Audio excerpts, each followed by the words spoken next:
ওয়ালাইকুম আসসালাম নাজমুল সাকিব। ওকে, তাহলে ফেসবুকে ওরা ঠিক মতো দেখতে পাইতেছে, শুনতে পাইতেছে, আমরা শুরু করি। আচ্ছা, তাহলে সিম্পল হারমোনিক মোশনে ফার্স্টে প্রত্যেকটা টপিকে চেক পয়েন্ট কোশ্চেন গুলো আমরা প্রথমে দেখে নিব। ওকে, এখন এখানের মধ্যে ফার্স্টে দেখি কোশ্চেন নাম্বার 1। কোশ্চেন নাম্বার 1 এর এতে কি বলতেছে? Draw three free body force diagram showing the forces acting on the toy in figure A।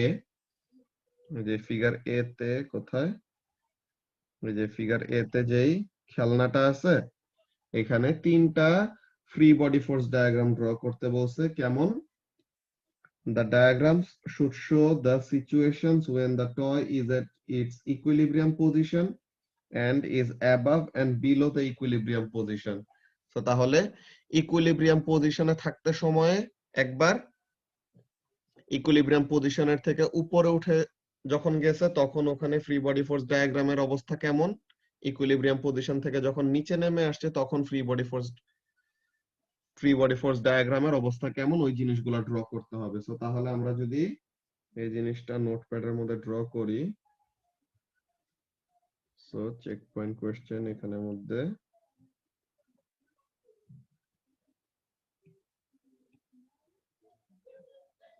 Okay, so তাহলে এটা আমাদের পেজ নাম্বার কত?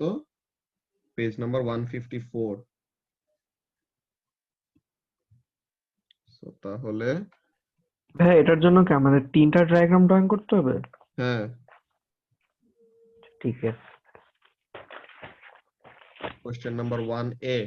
সো এখন এখানের মধ্যে আমরা তিনটা ডায়াগ্রাম এরকম ড্র করব। কেমন টাইপের এই জিনিসটা দেখাই। সো ফার্স্ট অফ অল, এটা হলো আমাদের ইকুইলিব্রিয়াম, সরি, এইখান থেকে হ্যাং করবে আর কি। তো এইখান থেকে হ্যাং করবে। তো এখন আমরা এরকম তিনটা আলাদা আলাদা পজিশন এরকম প্রথমে আঁকি।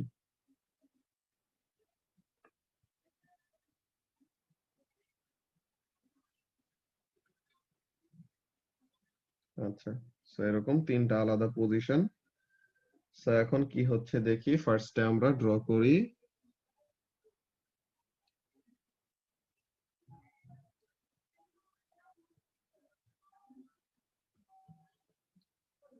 এই যে মনে করো টয়টা আমরা এরকম একটা বক্স দিয়ে শো করলাম। সো এইটা হলো ইকুইলিব্রিয়াম পজিশন, ঠিক আছে?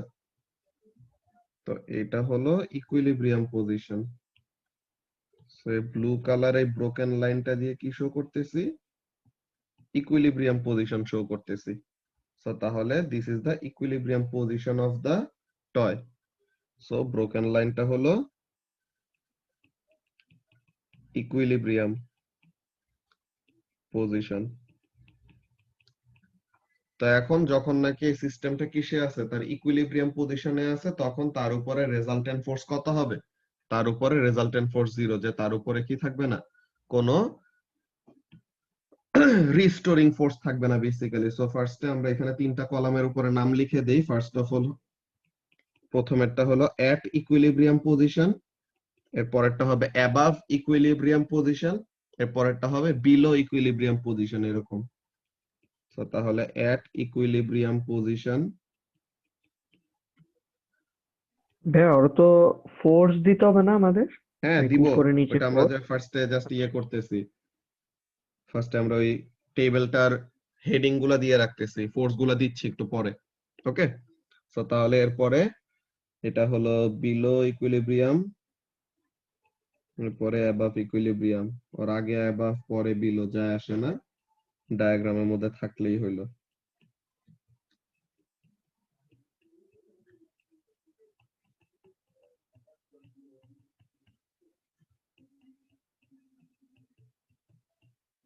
আচ্ছা, সো এখন এখানের জন্য দেখি ইকুইলিব্রিয়াম পজিশন থেকে যদি আরো নিচে থাকে, তো তাহলে কি হবে ব্যাপারটা? যে ইকুইলিব্রিয়াম থেকে সে একটা সার্টেন ডিস্টেন্স নিচে, এখন কি হবে, এন্ড ইকুইলিব্রিয়াম থেকে সে একটা সার্টেন ডিস্টেন্স উপরে।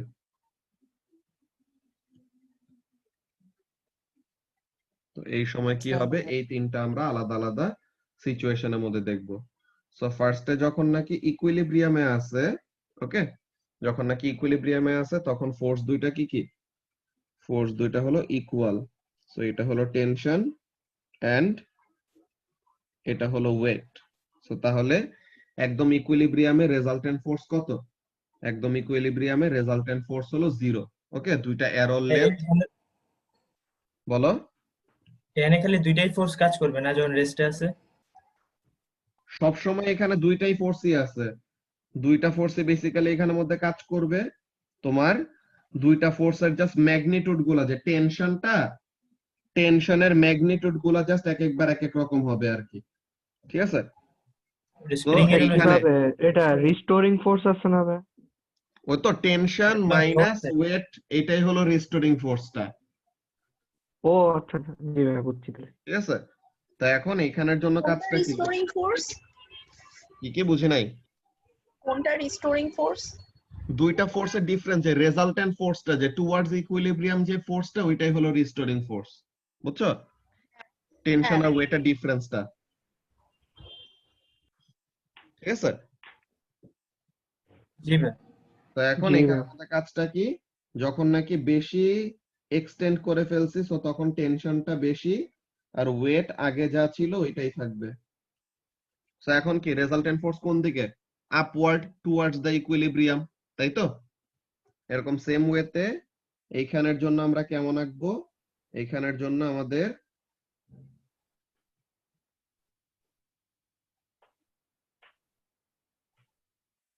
ওয়েট নিচে, দেন এখানের জন্য আমাদের কি কম্প্রেসিভ, কম্প্রেস হইছে ওখানের মধ্যে, সো তাহলে এখানে টেনশনটা আর এখানের মধ্যে কম্প্রেসিভ ফোর্সের ওই জিনিসটাও কি থাকবে, নিচের দিকে থাকবে। সো ওভারঅল রেজাল্টেন্ট ফোর্সটা নিচে, that is towards the equilibrium position. যে প্রত্যেকটা সময় কি রেজাল্টেন্ট ফোর্স যদি থাকে তো তখন টুয়ার্ডস দ্য ইকুইলিব্রিয়াম হবে, আর এক্স্যাক্টলি যখন ইকুইলিব্রিয়াম পজিশনে আছে তখন কোনো রিস্টোরিং ফোর্স নাই, বিকজ সে তখন কি তার মোস্ট স্টেবল পজিশনে আছে। আমরা ফার্স্টে এটার অ্যানসারটা দেখে নেই, দেন এখানের মধ্যে আবার ব্যাক আসতেছি। আচ্ছা, সেকেন্ডে আমরা রিস্টোরিং ফোর্স লেবেল করব না? রিস্টোরিং ফোর্সটা তো তাদের জাস্ট ডিফারেন্সটাই, যে এখানের মধ্যে দেখো বেসিক্যালি কি, এই যে ফার্স্টে এই যে তোমার টেনশনটা উপরে ওয়েটটা নিচে, দুইটা সমান সমান, যখন হ্যাঁ, রিস্টোরিং ফোর্সটা কি আনব্যালেন্সড ফোর্স? হ্যাঁ, রিস্টোরিং ফোর্সটা হলো আনব্যালেন্সড ফোর্স, ওর জন্যই তো রিস্টোরিং আমরা ফোর্স। দেখাবো না কখনো? আনব্যালেন্সড ফোর্স কি ফ্রি বডি ফোর্স ডায়াগ্রামে দেখাই বলো তো?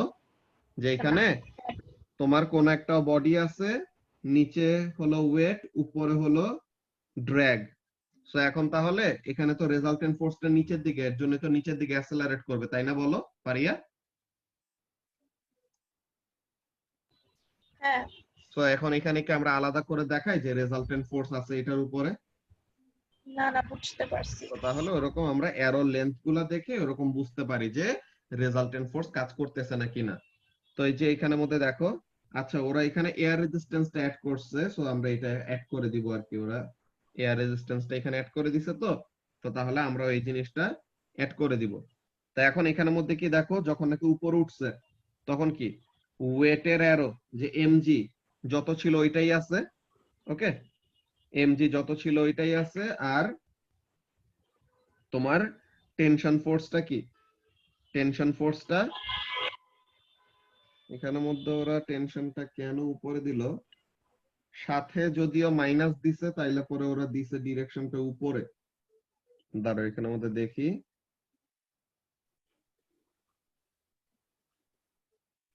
টেনশন তো উপরেই থাকবে না, কারণ স্প্রিং তো উপরে লাগানো। স্প্রিং উপরে লাগানো এটা তো ঠিক আছে, কিন্তু ওখানে যখন উপরে ওঠে ওটা তো কম্প্রেসড হয়ে যায়। তো কম্প্রেসড হলে পরে তো ফোর্সটা উল্টা ডিরেকশনে দেওয়ার কথা। যে মনে করো স্প্রিং এরকম আছে, তা এখন স্প্রিংটা যদি এমন উপরে উঠে, যে তাকে যদি উপরে এরকম চাপ দেই, তো তখন কি হবে, তার উপরে এখন টেনশনটা ওরকম এদিকে কাজ করবে না। জি ভাই। তো তাহলে ওইটার জন্য ওটা তবে যতক্ষণ না ফুল কম্প্রেসড হয় ততক্ষণ তো টেনশন বলতে গেলে উপরেই কাজ করার কথা না? ওইটাই তো, এখন ওখানে কম্প্রেসড হইছে নাকি হয় না ওই ব্যাপারটাই হলো আমাদের। আচ্ছা, সো ওরা বেসিক্যালি যেটা নিছে যে আনস্ট্রেচড স্প্রিং, সো তাহলে ওরা স্প্রিংটা কখনো এরকম কমপ্রেসডই হবে না, যে স্প্রিংটার অরিজিনাল লেন্থেই কখনো ফেরত যাবে না এমন ধরছে। সো তাহলে পরে আমাদের এখানে এই যে লাস্টের যে টেনশনটা ড্র করছিলাম, লাস্টের এই টেনশনের এখানে মধ্যে টেনশনটা থাকবে অল্প, বাট রেজাল্টেন্ট ফোর্সটা কিন্তু হলো, বুঝি নাই। এখানে বলতেছি যে মনে করো স্প্রিংটার অরিজিনাল লেন্থ এইটা, ওকে ফারিয়া, স্প্রিংটার অরিজিনাল লেন্থ হলো এইটা। তা এখন স্প্রিংটা কি করে নাই, উপরে উঠছে ঠিক আছে, কিন্তু স্প্রিংটা কি তার অরিজিনাল লেন্থ পর্যন্ত ফেরত গেছে? না, তো তাহলে অরিজিনাল লেন্থ পর্যন্ত ফেরত না যাওয়া মানে কি, it is not even back to its original length. So তাহলে কম্প্রেসড হবে কখন? কম্প্রেসড তো তখন হবে যখন নাকি অরিজিনাল লেন্থটাকেও এক্সিড করে সে কি করবে, আরো হ্যাঁ আরো ক্রস করে ফেলবে। আরো উপরে চলে যাবে। এরকম একটা সিচুয়েশন আসলে পরে তখন কি হইতো, কম্প্রেশন হইতো, তাই না বলো? হ্যাঁ তো তাহলে ওই জিনিসটা তারা নিছে, যে তারা ওখানে মধ্যে দেখাই দিছে কি, যে আনস্ট্রেচড স্প্রিং এর লেন্থ পর্যন্ত কি করে নাই, উপরেই উঠে নাই, বুঝছো? সো আনস্ট্রেচড স্প্রিং লেন্থ হলো এই ইয়েলো কালার লাইনটা। সো তাহলে ওইটা পর্যন্ত পৌঁছায় নাই। সো তার মানে কি, there is a little amount of extension. So তাহলে এর জন্য অল্প একটু টেনশন ফোর্স আছে, বুঝতে পারছো? আর এখানের জন্য তাদের আমরা যেটা দেখলাম, যে যেহেতু এখানে মুভমেন্ট আছে, তাই না, যে since the object is moving up and down, so তাহলে সে যদি উপরে যায় সো তাহলে ড্র্যাগ ফোর্স নিচে কাজ করবে, সে যদি নিচে যায় তো তাহলে ড্র্যাগ ফোর্স উপরে কাজ করবে, এমন টাইপের। এই যে সে উপরে গেছে, আচ্ছা, আমাদের তো এখানে বলে দেয় নাই যে আনস্ট্রেচড নিছে, কোয়েশ্চেনে তো মেনশন ছিল না, তাহলে বুঝবো কেমনে? এটাই যে আমরা যদি ওরকম আনস্ট্রেচড এরিয়াটা না দিতাম, যে আমরা যদি বলতাম যে সে যে উপরে গেছে, আমরা যদি বলে দেই যে সে আনস্ট্রেচড লেন্থের উপরে চলে গেছে, যে আমরা ফার্স্টে যেটা আঁকছিলাম ফারিয়া, আমরা ফার্স্টে যেটা আঁকছিলাম কম্প্রেশন দেখাইছিলাম না, সো তাহলে আমরা এমন ব্যাপারটা ইমপ্লাই করতেছিলাম বেসিক্যালি, যে আনস্ট্রেচড যে লেন্থটা, আনস্ট্রেচড লেন্থের থেকে সে উপরে চলে গেছে, এমন টাইপের। সো তাহলে তখন ওখানে মধ্যে কম্প্রেশন হয়েছে। আমাদের আনস্ট্রেচড লেন্থটা মনে করে এরকম, যে সে তার অরিজিনাল লেন্থের থেকে ওরা ছোট হয়ে গেছে। সো তাহলে ওখানের মধ্যে আমাদের ফোর্সটা কোন দিকে কাজ করবে, স্প্রিং এর ফোর্সটা নিচের দিকে কাজ করবে, তাই না? হ্যাঁ তো তাহলে এখানের জন্য ওরা যেই ডায়াগ্রামটা দিছে, ওদের ডায়াগ্রাম ওয়াইজ ওরকম আমরা ড্র করে দেখলাম কি, যে ওরা ধরছে কি, যে স্প্রিংটা এরকম সিম্পল হারমোনিক মোশনে উপরে নিচে তো অসিলেট করবে, কিন্তু সে কি করবে না, তার আনস্ট্রেচড লেন্থ পর্যন্ত, that is original length of the spring পর্যন্ত উপরে উঠবে না। তো তার মানে কি, it will not get compressed at all. কোন সময় সে তার অরিজিনাল লেন্থ পর্যন্ত যদি যাইতে না পারে, তো তার মানে কি, always there will be a tension, অল্প হোক কম হোক, বুঝতে পারছো? অল্প হোক আর বেশি হোক, অল্প হোক আর কম হোক, কি কইতেছে এটি, ঠিক আছে, হ্যাঁ অল্প হোক বুঝতে আর পারছি। বেশি হোক, ঠিক আছে, কি হবে, there will be a tension force. So যদি বেশি স্ট্রেচ হয় আর বেশি এক্সটেন্ড করে, টেনশনটা হবে বেশি, যদি কম স্ট্রেচ হয় সো তাহলে টেনশনটা হবে কম, but still there will be a tension, okay? And air resistance গুলা কোথায়, নামতেছে নিচে, সো তাহলে এয়ার রেজিস্ট্যান্স হবে উপরে, আর উঠতেছে উপরে, সো তাহলে এয়ার রেজিস্ট্যান্সটা হলো নিচে, এমন টাইপের। এই যে এখন এখানের মধ্যে ফার্স্টে তো আমরা ফ্রি বডি ফোর্স ডায়াগ্রাম গুলো ড্র করলাম, ওকে? ফার্স্টে আমরা ফ্রি বডি ফোর্স ডায়াগ্রাম গুলো ড্র করলাম এই তিনটা সিচুয়েশনের জন্য। এখন আমাদেরকে বলতেছে কি, যে why might this toy not follow simple harmonic motion। এখন সিম্পল হারমোনিক মোশনের জন্য আমাদের কি করতে হয় বলতো? ওয়াও, মানে ক্লাস নিতে সময় ইন্টারনেটের এমন কাহিনী। আচ্ছা, সো একটু আগে ইন্টারনেট আনস্টেবল দেখাইছিল, এখন হোপফুলি আবার শুনতে পাচ্ছ তোমরা। সো যেটা বলতেছিলাম যে 1b তে জিজ্ঞাসা করতেছে না 1b তে জিজ্ঞাসা করতেছে why might this toy not follow simple harmonic motion। তো এখন একটা সিস্টেম কখন সিম্পল হারমোনিক মোশন ফলো করতে না পারে ফারিয়া? যদি কি হয়, যদি রিস্টোরিং ফোর্সটা initial displacement ইকুইলিব্রিয়ামে থাকে ভাই। প্রপোর্শনাল না হয়, তাই না? কি বললাম যে একটা একটা সিস্টেম কখন সিম্পল হারমোনিক মোশন শো না করতে পারে। সিম্পল হারমোনিক মোশন শো করার আমাদের যদি সে প্রিরিকুইজিট ইকুইলিব্রিয়ামে কন্ডিশনটা থাকে, কি? কোনো একটা ডিসপ্লেসমেন্ট না থাকে, ডিসপ্লেসমেন্ট না থাকে। তো এখানের মধ্যে বেসিক্যালি কাজটা কি, যে রিস্টোরিং ফোর্সটাকে কার সাথে রিলেটেড থাকতে হবে? The restoring force must be directly related to the displacement from equilibrium. যে ইকুইলিব্রিয়ামের কত কাছে বা কত দূরে আছে এই ব্যাপারটাকে আমাদের মাথায় রাখা লাগবে। ওকে, তো তাহলে এখানের মধ্যে কাজটা কি, লেটস সি। তো এখানের মধ্যে বলছে যে কেন আমাদের এই টয়ের সিস্টেমটা, যে toy at the end of a spring oscillate করতেছে, সো এই সিস্টেমটা কেন সিম্পল হারমোনিক মোশন নাও শো করতে পারে? বিকজ তার উপরে আমাদের এয়ার রেজিস্ট্যান্স কাজ করতেছে না। এই যে এয়ার রেজিস্ট্যান্স কাজ করতেছে না, তো এখন এয়ার রেজিস্ট্যান্সটা তো একটা ভেরিয়েবল ফোর্স, সে কার উপরে ডিপেন্ড করে? ভেলোসিটির উপর ডিপেন্ড করে। যে ভেলোসিটি বেশি হলে এয়ার রেজিস্ট্যান্স বেশি, ভেলোসিটি কম হলে এয়ার রেজিস্ট্যান্স কম। এটা কি ডিসপ্লেসমেন্টের উপরে ডিপেন্ড করতেছে?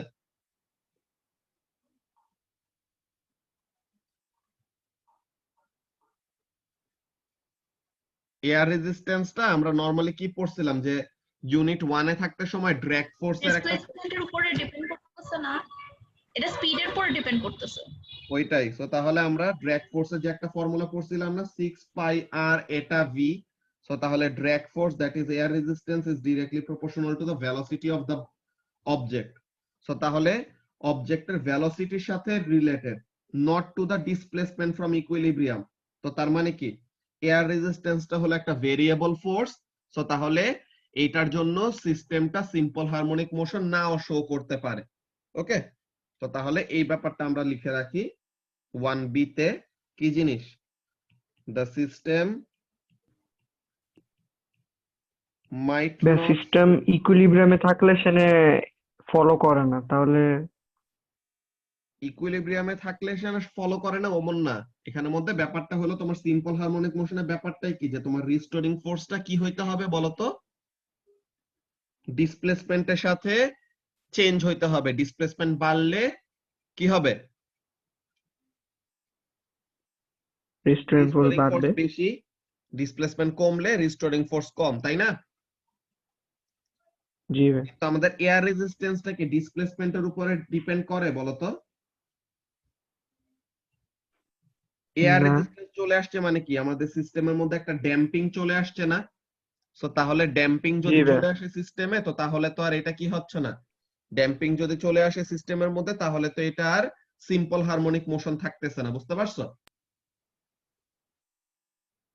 জি ভাই, কিন্তু ভাই আমরা বুঝছি কিভাবে যে এখন এই যে এয়ার রেজিস্ট্যান্স আসছে?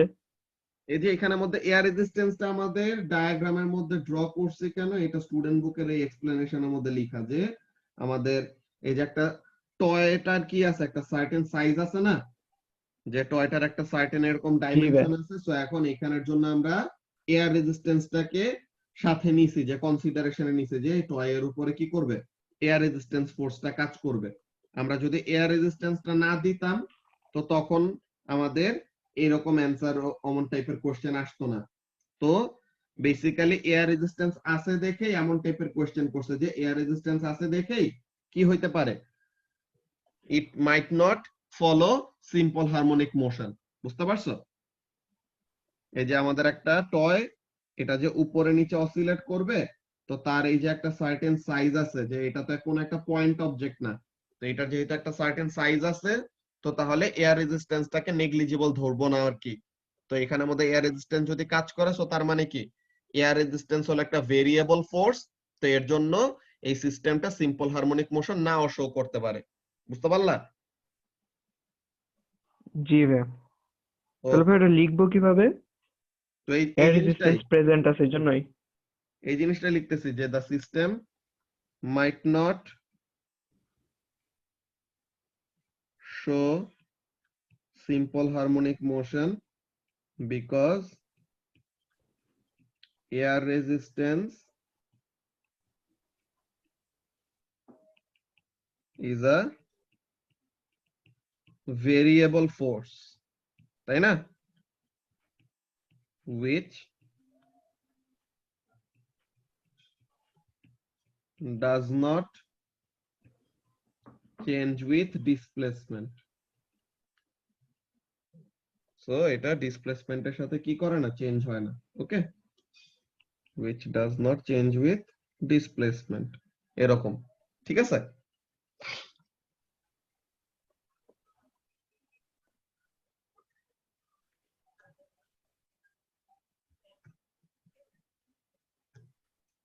আচ্ছা, সো তাহলে ভাই এইটা, আমাদের এই ভেরিয়েবল ফোর্সটা লিখতে হবে। হ্যাঁ হ্যাঁ, এয়ার রেজিস্ট্যান্সটা যে আমাদের বারবার চেঞ্জ হয়, যে এটা কি তোমার ভেলোসিটির সাথে যে চেঞ্জ হয় ওরকম ব্যাপারটা বুঝাইলাম, বুঝছো? জি ভাই। ওকে, সো তাহলে এইটা গেল ফার্স্টে 1 নাম্বার। এরপরে কোশ্চেন নাম্বার 2, কোশ্চেন নাম্বার 2 এর এতে কি বলতেছে যে if the lantern which Galileo observed in Pisa Cathedral had a mass of 5 kg hanging on a chain of 4.4 meter long, so তাহলে একটা ল্যান্টার্ন, ওই যে এরকম যে লাইটটা ছিল, এই লাইটটা কি করতেছে, ওই লাইটের ম্যাস মনে করো 5 কেজি এন্ড একটা চেইনের সাথে লাগানো যেটা 4.4 মিটার লম্বা। তো এখন বললো what was it's time period. So এখন ওই ল্যান্টার্নটা কি করতেছিল, পেন্ডুলামের মতো এরকম সুইং করতেছিল না? সো তাহলে একটা পেন্ডুলামের টাইম পিরিয়ডের ফর্মুলা তো আমরা জানি। পেন্ডুলামের টাইম পিরিয়ডের ফর্মুলা কি? Time period is equal to 2 pi root over L by G, তাই না? সো তাহলে time period is equal to 2 pi into root over L by G. So তাহলে 2 পাই, এখন এখানে লেন্থ কত 4.4 আর জি কত 9.81। সেটা করলে পরে কত আসে দেখো তো।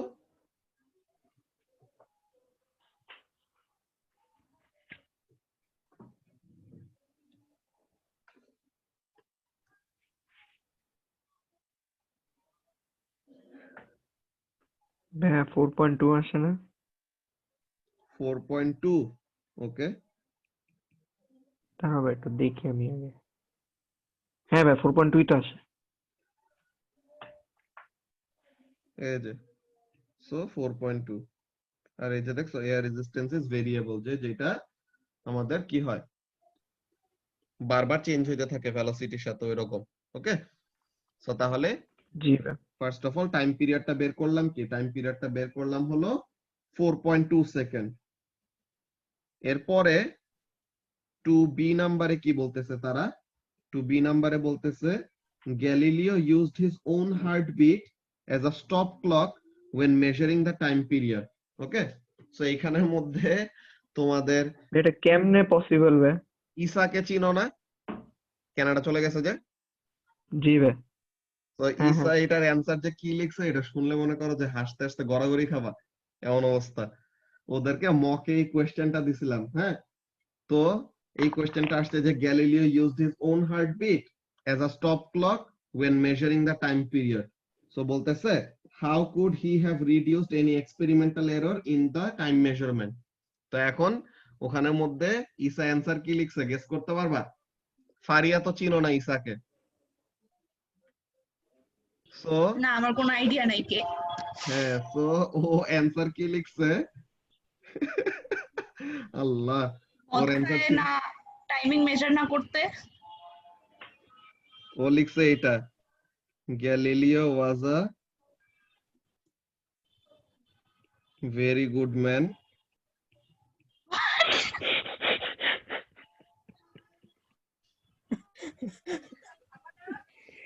He had a very good heart. আল্লাহ। ঠিক আছে, ও এইটা অ্যান্সার লিখে দিয়ে বসে আছে পুরা। তোমার মুখে এসব করবো আমরা। ওর তো এই ভাই এটা mock মকে paper- লিখছে?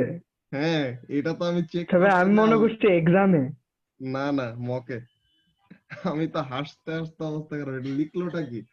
আচ্ছা, তো এখন এখানের মধ্যে দেখো যে আমাদের নরমালি হার্ট তো একটা সার্টেন রেটে বিট করে, তাই না? যে নরমাল হিউম্যান হার্টবিট কত থাকে বলো তো? 70 বলে না? 72 or 3। হ্যাঁ, তো 66 এরকম বিটস পার মিনিট ছিল না? ওইটাই যে 72 বিটস পার মিনিট, যে প্রতি 1 মিনিটে এতবার বিট করে এমন টাইপের। সো এখন এই হার্টবিটটা কখন নরমাল টাইমে যদি আমরা দৌড়াই, ঠিক আছে, যদি আমরা অনেক বেশি ফাস্ট মেটাবলিজমের মধ্যে ইনভলভ থাকি, সো তখন কি হয়, আমাদের হার্টবিট বেড়ে যায় না?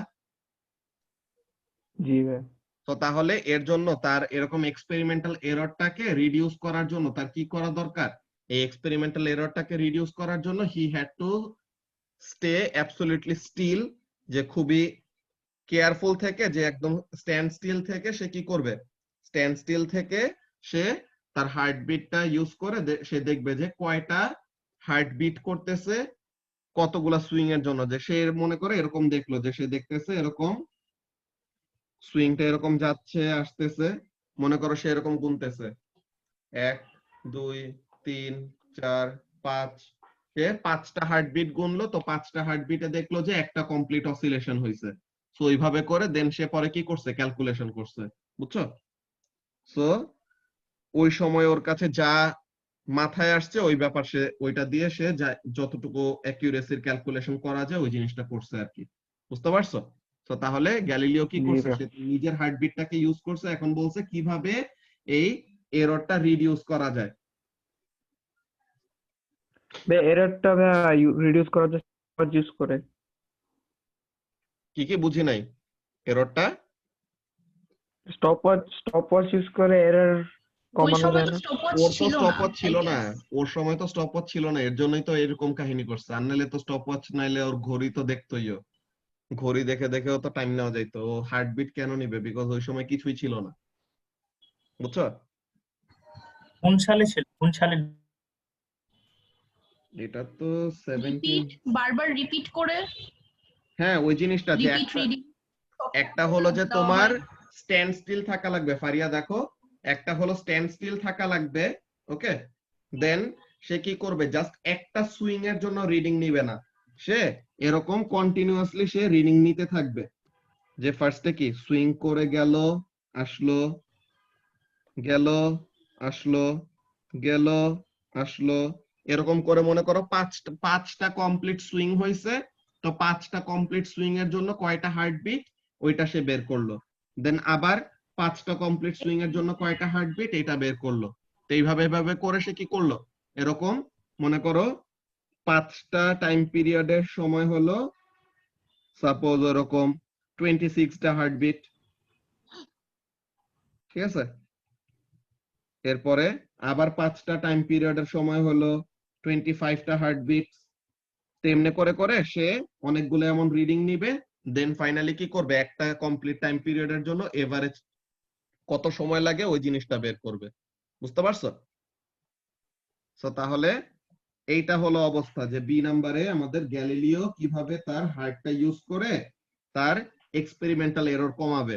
তার হার্ট তো খুবই ভালো, এর জন্য তার কোনো এরর হবে না আর কি, বুঝতে পারছো? তো তাহলে এই যে এটা একটা হলো কিপ স্টিল, আর একটা হলো take measurements over a large number of swings, okay? So তাহলে এই দুইটা হলো মেইনলি তার করা লাগবে in order to get an accurate reading or in order to reduce the হ্যাঁ এই অ্যান্সার লেখা আনসার্টেনিটিস। যাবে। কোনটা? এই কোনটা অ্যান্সার কি ও লেভেলের মতো লেখা যাবে যে রিপিট এন্ড টেক অ্যাভারেজ? ওই তো রিপিট এন্ড টেক এভারেজ, কিন্তু রিপিট রিডিংটা যে নিবা প্রথমে তো তোমার লম্বা টাইম পিরিয়ড ধরে, যে মনে করো কয়েকটা সুইং নিয়ে দেন ওই রিডিংটা নিয়ে দেন রিপিট এন্ড এভারেজ করবে, এরকম বলবা, বুঝছো? রিপিট এন্ড এভারেজ এটা সব সময় থাকবে, কিন্তু ফার্স্ট অফ অল তোমার টেকনিকটা এখানে ফার্স্টে বলতে হবে। তুমি বারবার একটা একটা সুইং আচ্ছা এর জন্য ওরকম রিপিট করতে গেলে তখন ইনঅ্যাকুরেসি আরো বাড়বে, বুঝছো? জি ভাই। তো এরকম টাইপের আর কি। আচ্ছা, এরপরে কোয়েশ্চেন নাম্বার 3 যদি আমরা দেখি, কোয়েশ্চেন নাম্বার 3 এর এতে বলতেছে, ও মাই গড, এটা কি, what is meant by simple harmonic motion. এইসব তো লিখে দেওয়া লাগবে না, সো এটার ডেফিনেশন একদম, রিপিটিং আইসোক্রোনাস অসিলেশন। আইসোক্রোনাস মানে কি, আইসো মানে তো সেম, আর ক্রোন মানে হলো টাইম, তো তার মানে আইসোক্রোনাস মানে হলো an oscillation that always take the same amount of time. Okay, so তাহলে repeating isochronous oscillations caused by what, caused by a restoring force, যেটা কি থাকবে, which is directly proportional to the displacement. Okay, so তাহলে এখানের মধ্যে কাজটা কি, repeating isochronous oscillation মানে কন্টিনিউয়াস ইকুয়াল টাইম পিরিয়ডের অসিলেশন, যেটা কিভাবে ক্রিয়েট হবে, এমন একটা রিস্টোরিং ফোর্স থাকবে যে ডিসপ্লেসমেন্ট ফ্রম দ্য ইকুইলিব্রিয়াম পজিশনের সাথে ডিরেক্টলি প্রপোর্শনাল। অলরাইট, সো তাহলে এইভাবে করে বের করব।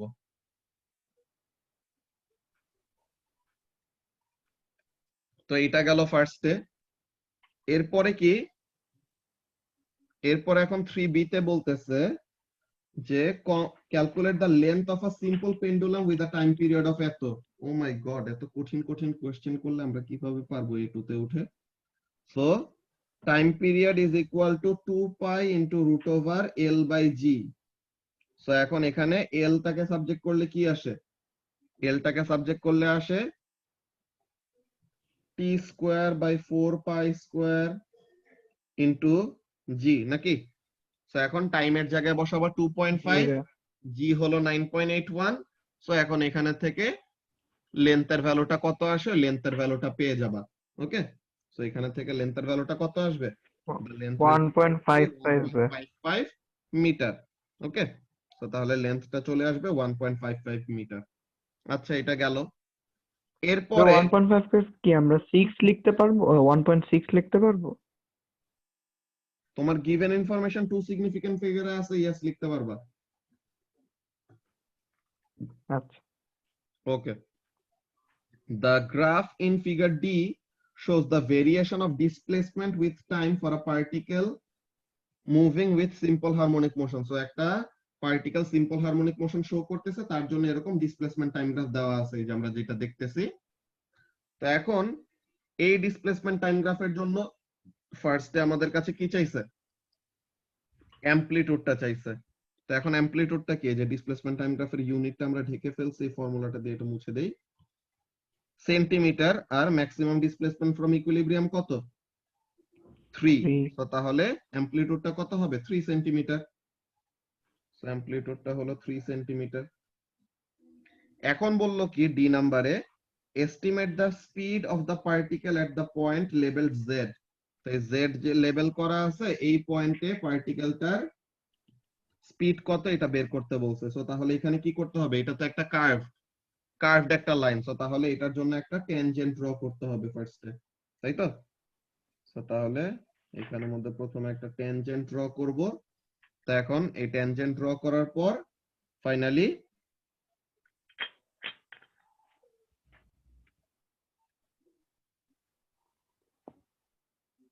যে এখানের জন্য মনে করো এটা কত, এটা 2, এটা 4, এটা 6, এটা 8, তো তাহলে এটা 7 পয়েন্ট সামথিং, 7.2 হতে পারে, কিছু একটা হবে আর কি। এখানে তো গ্রিড দেওয়া নাই, সো এরকম অ্যাকুরেটলি বের করতে পারবো না, এর জন্য এস্টিমেট করতে বলছে।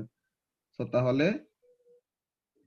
এটা হলো 3 সেন্টিমিটার, ওয়াই অ্যাক্সিস এর চেঞ্জ আর এক্স অ্যাক্সিস এর চেঞ্জ হলো 1.2। সো তাহলে 3 ডিভাইডেড বাই 1.2 কত আসে,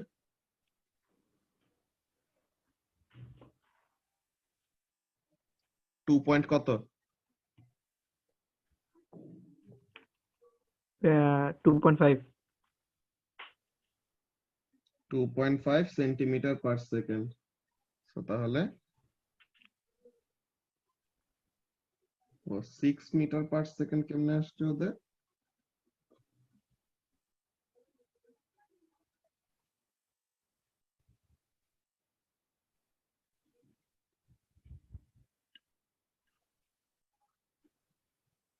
ভাইয়া ট্যানজেন্ট ধরছি না, আমরা নিচেও নিব না? তো আমরা ট্যানজেন্টের এতটুকু জায়গা, আচ্ছা দাঁড়াও, ট্রায়াঙ্গেলটা বড় ট্রায়াঙ্গেল কনসিডার করি তাহলে কি? 2.5টা কেমনে আসলো? আবার টাইম পিরিয়ড 8 সেকেন্ড না? এখানে আমরা টাইম পিরিয়ড নিয়ে ওরকম করি নাই, এখানে আমরা ওই পয়েন্ট জেড এ ট্যানজেন্ট ড্র করে দেন ওইটার জন্য বের করতেছিলাম।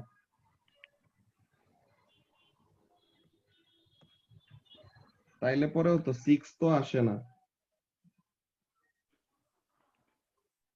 এখানের মধ্যে আমাদের ওয়াই অ্যাক্সিস এর চেঞ্জ হলো 6 সেন্টিমিটার, এক্স অ্যাক্সিস এর চেঞ্জ এখানের মধ্যে তো 4 পয়েন্ট সামথিং থেকে 7 পয়েন্ট সামথিং। তাইলে পরেও তো এরকম আমার ভাই 3 আসছে এইভাবে করে। ওরা অ্যান্সার দিছে কত? ওরা অ্যান্সার দিছে 6 metre per second. 6 metre per সেকেন্ডটা তো আসলে মিটার পার সেকেন্ড দিছে তাও, তো এটা অ্যাকচুয়ালি তো পসিবল হয় না কোনোটাই।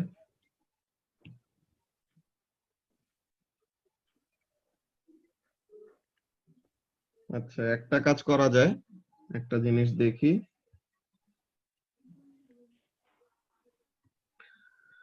First of all X equal to X not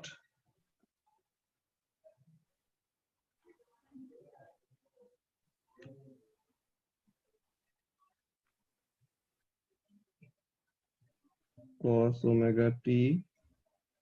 আচ্ছা এটা বাদ দিয়ে ডিরেক্টলি ভেলোসিটির ফর্মুলাতে যদি যাই, যেখানে maximum velocity v is equal to r omega, আরটা তো এখানের মধ্যে ম্যাক্সিমাম ডিসপ্লেসমেন্ট, সো 3 সেন্টিমিটার, আর ওমেগা কত?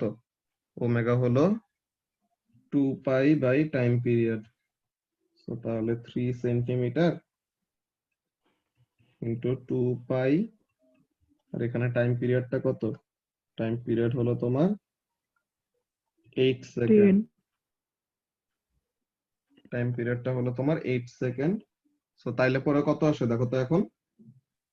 ভাই 8 সেকেন্ড কেমনে?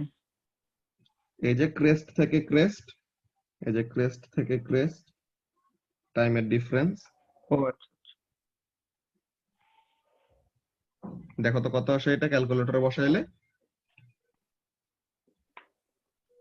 এটা কি রেডিয়ান মোডে করবো না?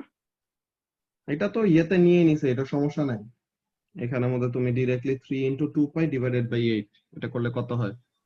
3/4 পাই মানে 2.35। 2.35 সেন্টিমিটার পার সেকেন্ড। সো তাহলে এখানে অ্যান্সারের মধ্যে ভুল আছে, বুঝছো? 2.36 ভাই।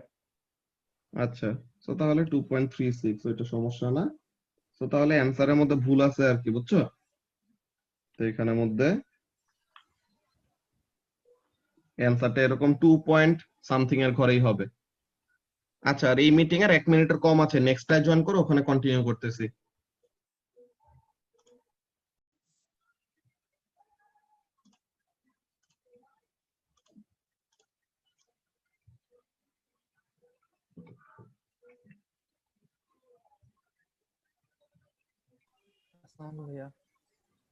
ওয়ালাইকুম আসসালাম।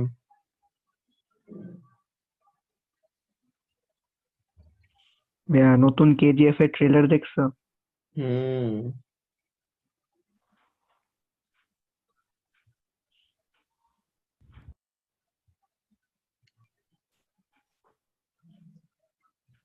ওকে। সো তাহলে আমরা যে ব্যাপারটা দেখলাম যে অ্যান্সার অ্যাকচুয়ালি ভুল আছে, সো তাহলে আমরা বেসিক্যালি এটা ফলো করব যে 2.35, তো তাহলে 2.3 থেকে 2.6 এর মধ্যে ওরকম অ্যান্সার আসলেই হবে।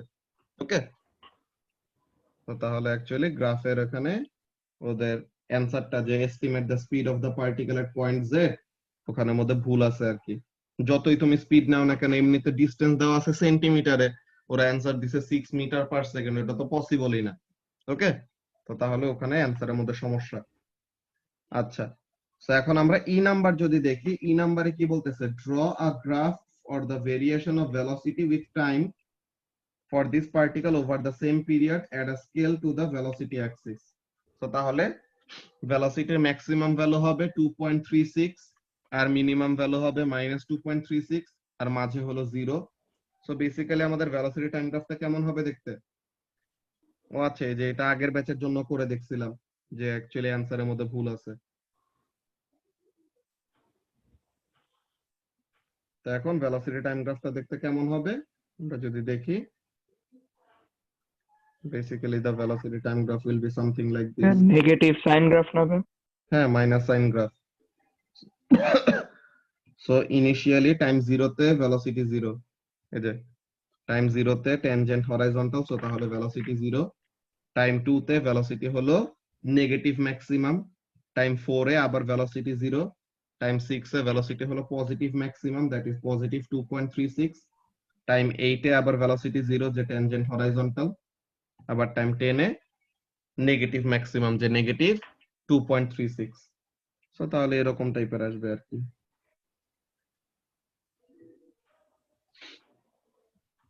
সো এখানের জন্য আমাদের ফার্স্ট এ টাইমটা হলো 0, এরপরে হলো কত 2 4 6 8 10 minus 2.36 প্লাস 2.36, আর ভেলোসিটিটা কিসে, এটা সেন্টিমিটার পার সেকেন্ডে, আর টাইমটা হলো সেকেন্ডে। ওকে, সো তাহলে এইটা হবে আমাদের ভেলোসিটি টাইম গ্রাফটা, ঠিক আছে। তো এইটা গেল আমাদের ফার্স্ট স্টেপ, পেজ নাম্বার কত এটা ছিল, পেজ নাম্বার 154 এর চেক পয়েন্ট কোশ্চেন গুলো গেল। ওকে, সো এখন পেজ নাম্বার 154 এরটা শেষ, পেজ নাম্বার 156। সো এখন পেজ নাম্বার 156 এর চেক পয়েন্ট গুলো দেখি। কোশ্চেন নাম্বার 1 কি বলতেছে, what is the angular velocity of a child's swing which completes 42 swings every minute? So তাহলে angular velocity equal to what? Angular velocity is equal to 2 pi by time period, আর এখানে কি করতেছে, কয়টা complete swing করতেছে, amount of angle cover করতেছে 42 বার complete oscillation, so তাহলে divided by 1 minute, so তাহলে 1 মিনিট। তো এখন 2 pi into 42 divided by 1 minute থেকে সেকেন্ডে নিলে পরে 60। তো তাহলে এটা করলে পরে কত আসে, কত রেট পার সেকেন্ড আসে, ক্যালকুলেটর বসাও তো।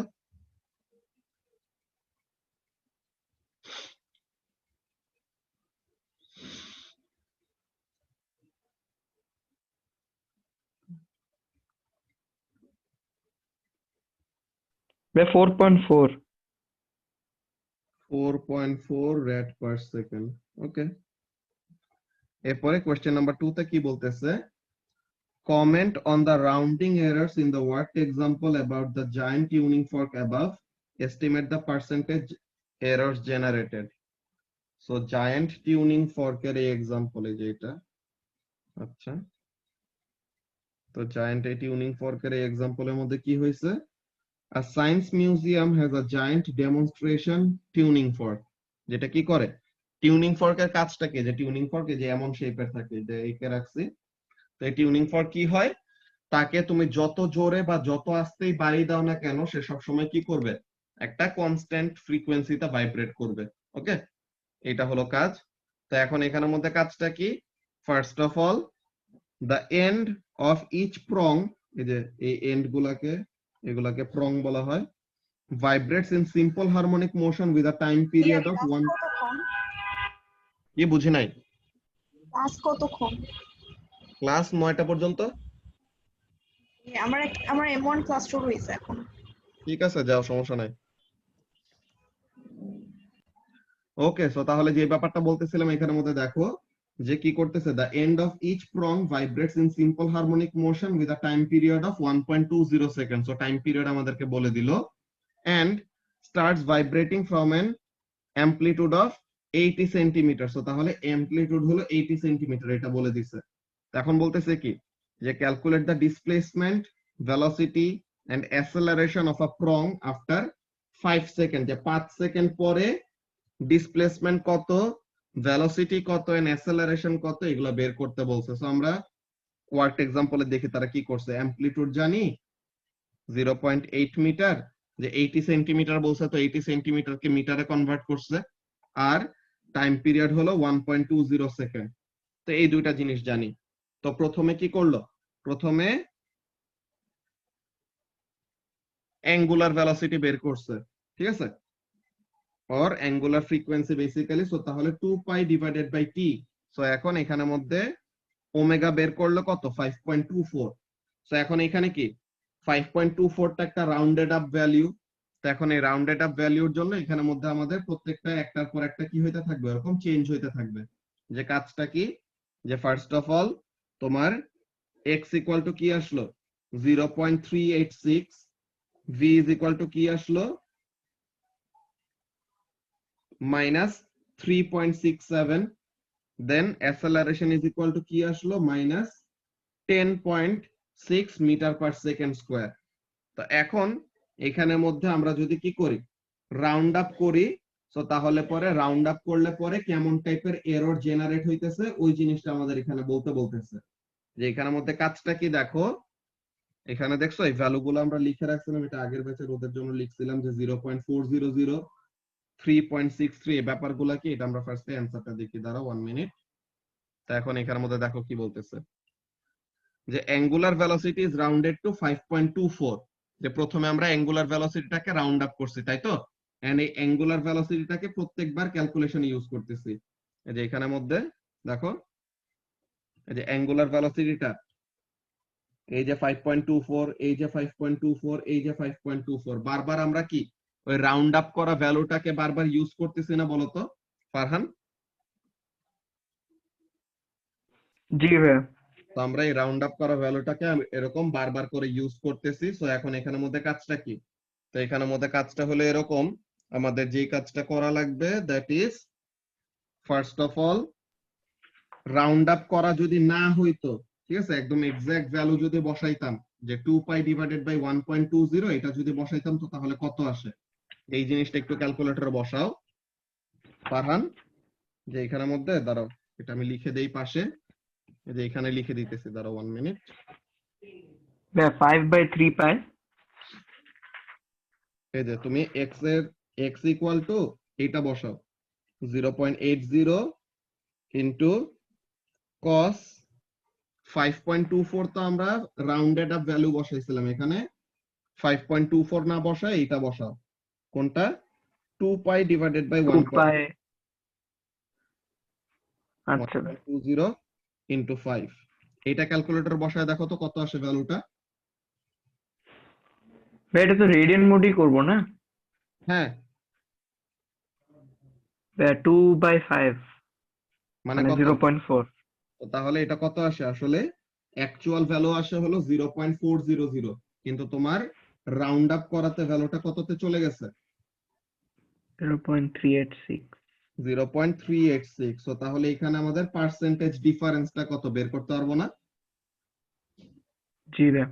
যে percentage difference is equal to 0.4 minus 0.386 divided by 0.4 into 100। তো এটা করলে পরে কত আসে,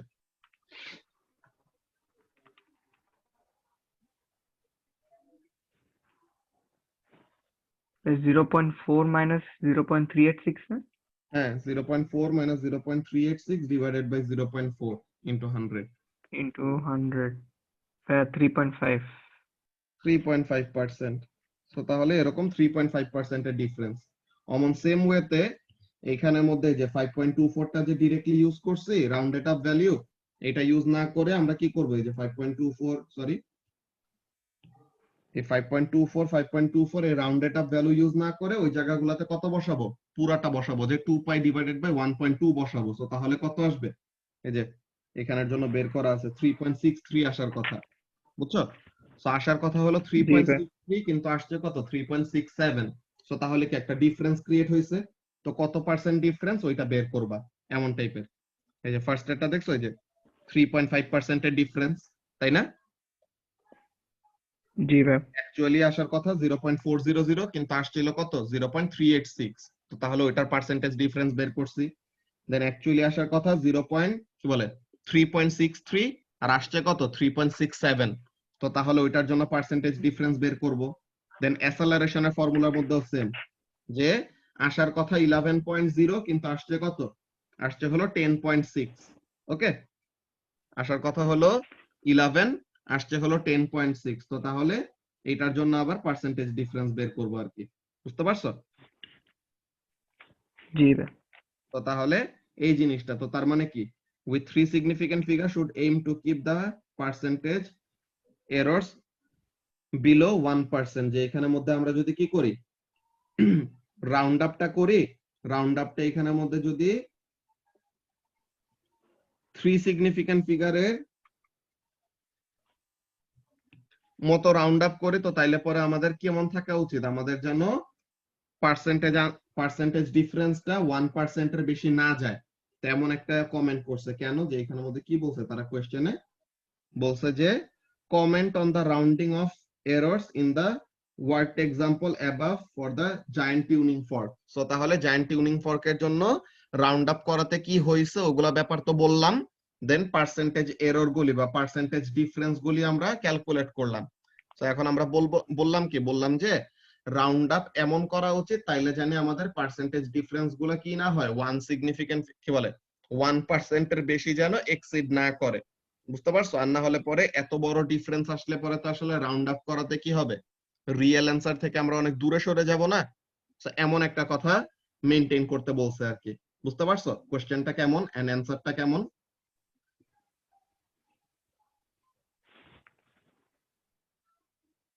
যে এখানে আমাদের জি ভাইয়া। রাউন্ড আপ না করে যে 5.24, যেই রেড ওমেগার ভ্যালুটা 5.24 না বসায় অলওয়েজ কি বসাবো, unrounded value, that is 2 pi divided by 1.20 এটা বসাবো। সো তাহলে দেখবো যে প্রতিবারের জন্য এরকম কত আসে, কি বলে, অ্যাকচুয়াল ভ্যালুটা কত আসে আর এক্সাক্ট ভ্যালুটা কত আসে, দেন ওইটার জন্য ক্যালকুলেশন করব। ওকে, তাহলে আমাদের পার্সেন্টেজ আনসার্টেনিটি বা পার্সেন্টেজ ডিফারেন্স হবে না বা কম হবে। আচ্ছা, সো এখন কোশ্চেন নাম্বার 3 তে কি বলতেছে, the toy train in figure B কোনটা,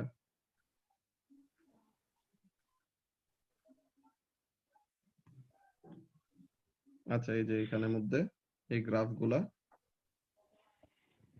আচ্ছা, সো এখন এখানের মধ্যে কি হয়েছে দেখি, the toy train in figure B of section 10, আচ্ছা 10.10a.1, তো তার মানে উপরে একটা টয় ট্রেনের এই এক্সাম্পলের মধ্যে কি, is released from an amplitude position of 5 centimetre. So তাহলে অ্যামপ্লিটিউড জানি কত, 5 সেন্টিমিটার। তো এখন বললো কি, calculate its position, velocity and acceleration after 2.8 second. So 2.8 second পর তার ডিসপ্লেসমেন্টের ভ্যালু কত, তার ভেলোসিটির ভ্যালু কত, তার অ্যাসেলারেশনের ভ্যালু কত, তিনটাই বের করতে বলছে। তো আমরা ফিগার বি এর ওখানে যাই, এই যে এই ট্রেনটার জন্য। তো এখন এই ট্রেনের জন্য বলছে কি, যে অ্যামপ্লিটিউড পজিশন হলো কত, 5 সেন্টিমিটার, তাই না?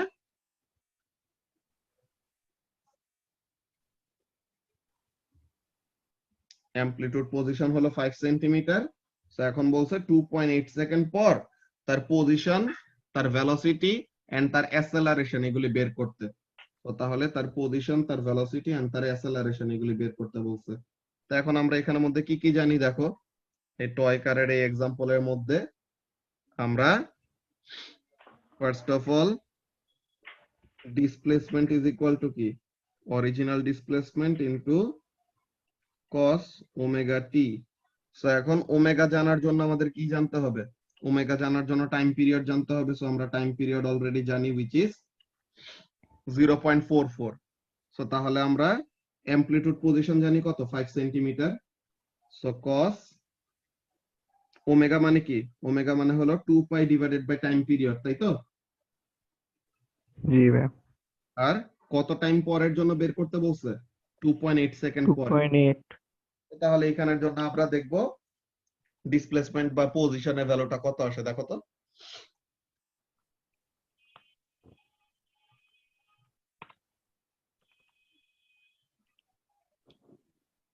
-3.27।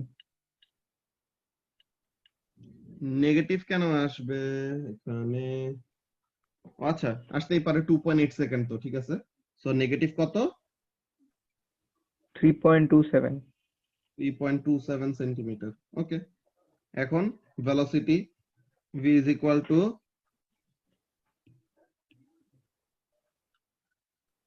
ওমেগা x নট বলে minus sine omega t. So এখন এখানের মধ্যে ওমেগার জায়গায় কত?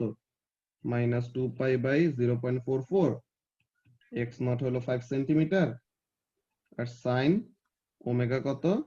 2π/0.44, আর টাইম হলো 2.8। সো এখন এটা দেখো তো কত হয়?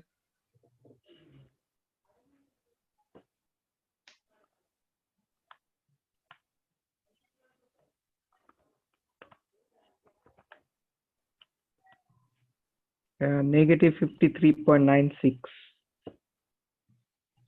53.96, তাহলে নেগেটিভ জি ভাই। 4 আর কি বেসিক্যালি সেন্টিমিটার পার সেকেন্ড, তাই তো? দেন জি ভাই। acceleration is equal to minus omega square x naught cos omega t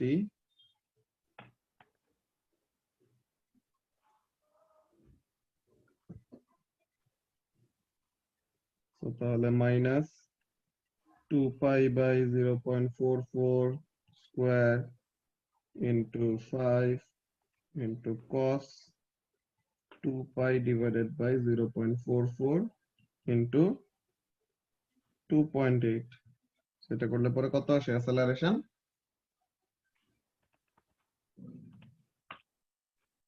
Uh, 667.69. মানে 668. ওকে, সো তাহলে 668 centimetre per second square.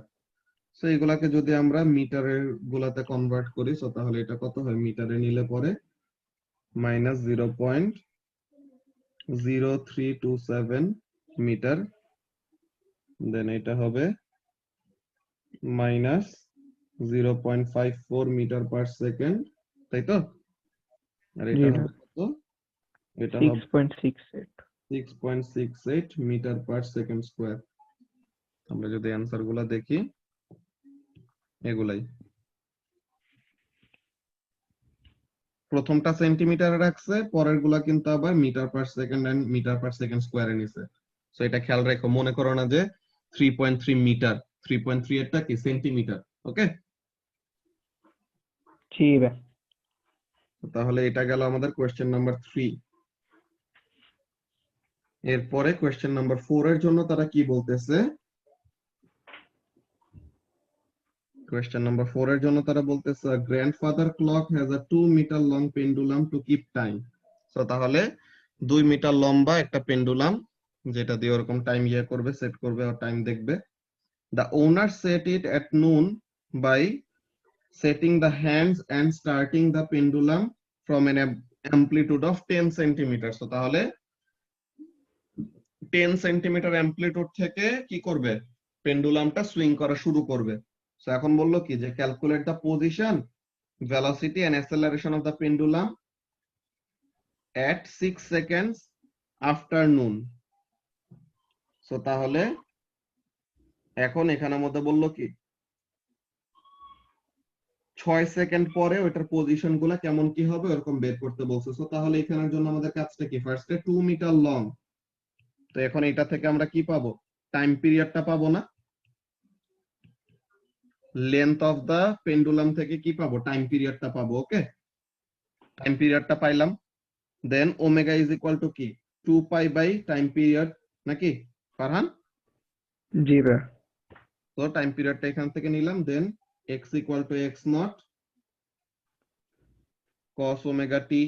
So এখন এখানের মধ্যে ওমেগাটা বসাই দেব, এই যে ওমেগাটা এখানে বসাইলাম, আর x নট তো আগে থেকে জানি।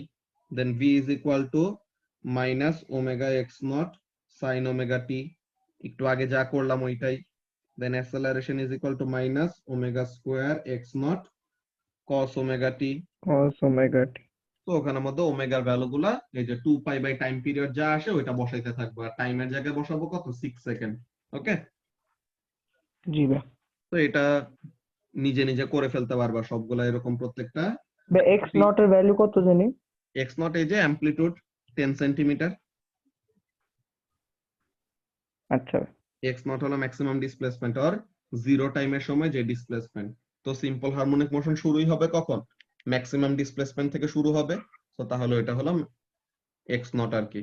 ওকে জি ভাই বুঝছি। ওকে, সো তাহলে এটা গেল আমাদের পরেরটা। এখন সিম্পল হারমোনিক মোশন এনার্জি। এখন সিম্পল হারমোনিক মোশন এনার্জির ব্যাপারটা কি বলতেছে দেখি।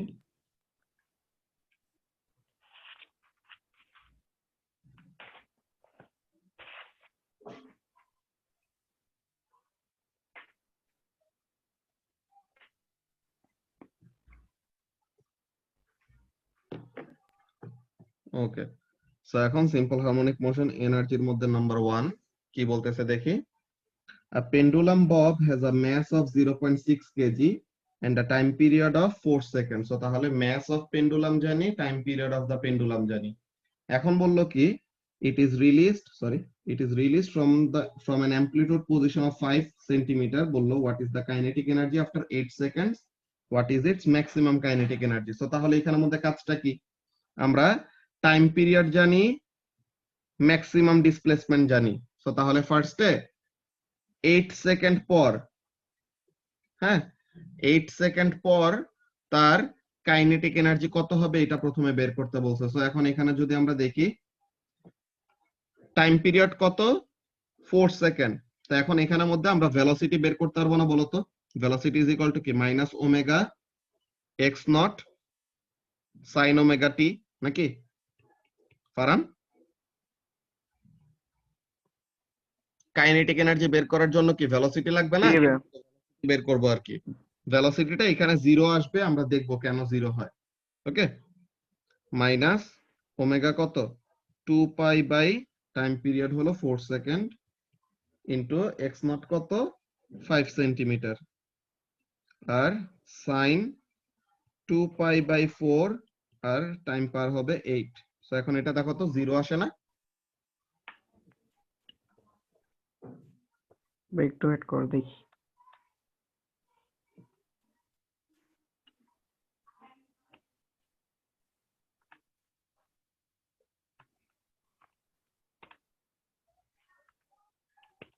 জি ভাই জিরো। সো তাহলে এটা আগে থেকে বোঝা গেছে জিরো হবে কেন, বিকজ টাইম পিরিয়ড হলো 4। সো তাহলে সে যে আবার ফেরত আসবে 4 সেকেন্ডে, দেন আবার যে আবার ফেরত আসবে 4 সেকেন্ডে। সো তাহলে ম্যাক্সিমাম ডিসপ্লেসমেন্টে তো ভেলোসিটি জিরো, তো তাহলে তো কাইনেটিক এনার্জি জিরো আসবে, তাই না? তো এটা আগে থেকেই বোঝা গেছিল, ঠিক আছে। সো তাহলে ভেলোসিটি যেহেতু জিরো, জি ভাই তো তার মানে কাইনেটিক এনার্জি আফটার 8 সেকেন্ডও কত হবে, জিরো হবে, তাই তো? জি ভাই এখন maximum velocity is equal to কি, maximum displacement into omega. Okay,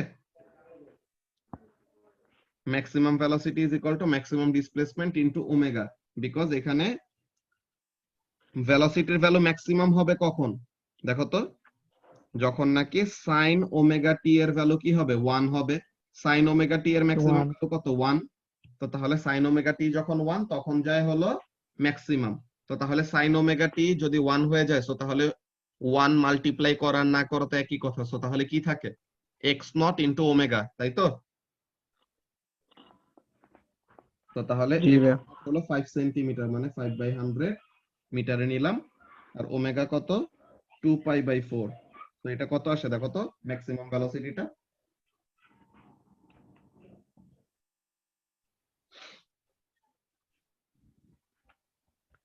2 by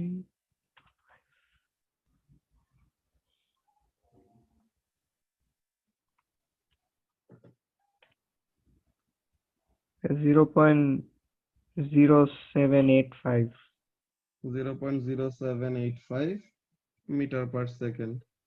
তো এখন ম্যাক্সিমাম ভেলোসিটি জানি, তো তাহলে maximum kinetic energy is equal to কি হবে, half into mass into maximum velocity square, তাই তো? তো এখন এখানে হাফ ইনটু মাস হলো 0.6 আর এইটার স্কোয়ার। তো তো এটা করলে দেখো ম্যাক্সিমাম কাইনেটিক এনার্জির ভ্যালু কত হয়।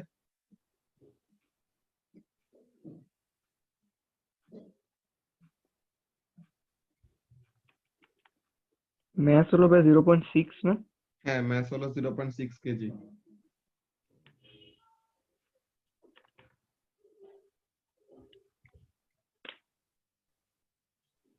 Is 0.0236. 0.0236 জুলস। আমরা যদি এখানের মধ্যে দেখি, ধরো ভাই একটা ভুল করছি।